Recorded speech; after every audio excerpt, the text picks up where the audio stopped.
Pimpinan Pondok Pesantren Al Zaitun Panji Gumilang hari ini dilaporkan Forum Advokat Pembela Pancasila ke Bareskrim Mabes Polri. Panji Gumilang dilaporkan terkait dugaan penistaan agama dan pelanggaran Undang-Undang ITE atas pernyataannya di media sosial.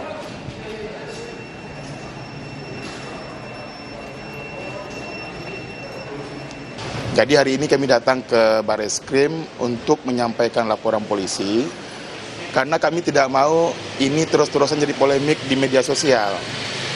Dan kondisi sekarang itu sudah mulai meresahkan masyarakat. Banyak demo yang muncul, banyak perdebatan. Nah, ini akan berpotensi memecah belah bangsa. Sebelumnya, saudara, unjuk rasa di Pondok Pesantren Al Zaitun kemarin berujung ricuh.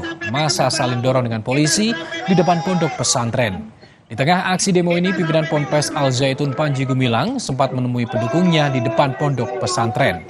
1.200 personel polisi dari Polres Indramayu dan Polda Jawa Barat dikerahkan untuk mengamankan aksi unjuk rasa. Pak Panji.